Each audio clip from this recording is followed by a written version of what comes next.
Robert Kiyosaki जो मशहूर किताब रिच डैड पुअर डैड के लेखक हैं, उन्होंने हाल ही में एक वायरल पोस्ट में कहा कि अमीर और गरीब लोगों में जो फ़र्क है उनकी पढ़ाई या दिमाग यानी आईक्यू से नहीं, बल्कि उनकी भावनात्मक समझ यानी जिसको कि आप ईक्यू के नाम से जानते हैं, उससे होता है।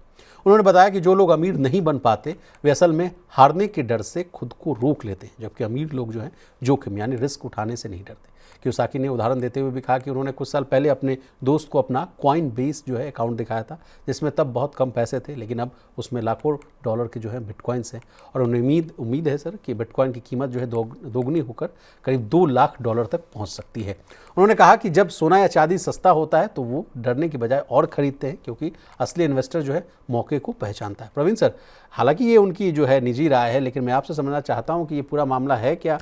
ये तो अब पूरा ज्ञान देने लगे सर कि भाई बिटकॉइन जो है अब तो ऊपर चढ़ने लगेगा।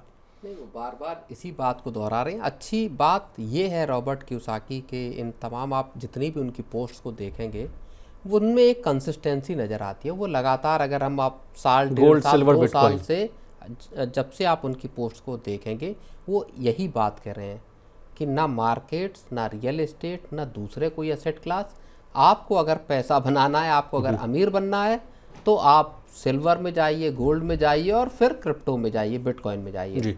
तो उनका ये जो पूरा एक पैटर्न है वो लगातार बना हुआ है। लेकिन सर अगर हाल फिलहाल के अगर अभी आप समय को देखें तो अपने हाई से गोल्ड जो है 12,000-15,000 रुपये तक के आसपास सस्ता हो चुका था। बिल्कुल। और चांदी अगर देखा जाए तो अपने हाइक से अगर देखें सर तो 25 से 35,000 रुपये के आसपास जो है वो सस्ता हो गया था। उस समय बड़ा फिर वही इन्वेस्टर्स के बीच में हड़बड़ी मच गई, जिस फोमो के शिकार थे इन्वेस्टर कि फियर ऑफ मिसिंग आउट, लेते जाएंगे।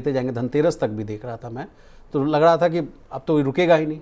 चांदी को लेकर कहा गया कि ये तो $100 के दिन ही 60-65 हज़ार करोड़ रुपए की गोल्ड सिल्वर की खरीदारी। सोचिए उनको कितना लॉस हुआ होगा बॉस। देखिए, लेकिन उस जब फेस्टिव उसमें आप लेते हैं तो फिर आप उसके लॉस और प्रॉफिट के लिए नहीं लेते, फिर आप ऑस्पिशियस डे होता है, शुभ मुहूर्त होता है, उसकी वजह से लेते हैं। लेकिन बड़ा मसला ये है कि क्या यहाँ से दाम और ऊपर जाएंगे या यहाँ से दाम और नीचे जाएंगे? क्या गोल्ड में और सिल्वर में एक ट्रैप है?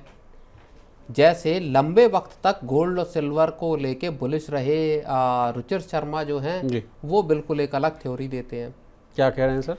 वो उनका कहना ये है कि अब तक जो पूरा का पूरा इतिहास से अगर आप उठाकर अब तक देख लीजिए तो गोल्ड हमेशा से एक हेज के तौर पे काम करता है रिस्कियर एसेट्स के अगेंस्ट में जी।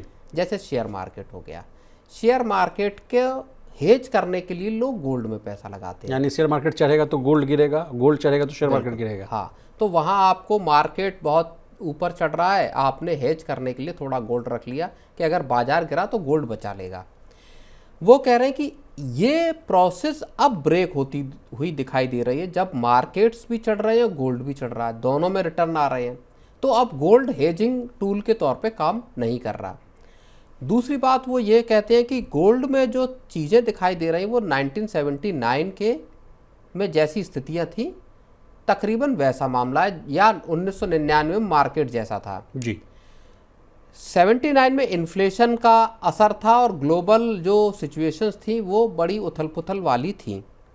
उसके बाद अभी हालात ये हैं कि जो गोल्ड है उसमें जो रुचिर शर्मा कह रहे हैं वो ये कह रहे हैं कि जो बेपनाह जो पूंजी है वो गोल्ड में दरअसल लगाई जा रही है। जो लिक्विडिटी है बाजार की, लोगों के पास जो पैसा है, लोग उस पैसे को झोंक रहे हैं जी।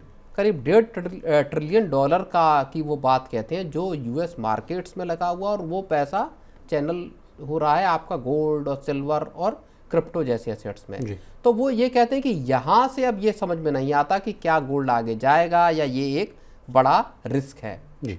तो दो आपके पास विचारधाराएं यहाँ पे दिखाई देती हैं। एक आपकी रॉबर्ट कियोसाकी की है जो कहते हैं कि आप अभी नहीं खरीद रहे, या आपके पास है और उसमें अगर लॉस दिख रहा है और फिर आप डर गए, तो जो ये डर है यही आपको अमीर नहीं बनने देता। वो अपने पिताजी के बारे में भी कहते हैं कि देखिए वो बहुत पढ़े लिखे थे लेकिन वो अमीर नहीं बन पाए क्योंकि उसमें ईक्यू ज़्यादा था, आईक्यू नहीं है। तमाम फैक्टर्स वो गिनाते रहते हैं सर।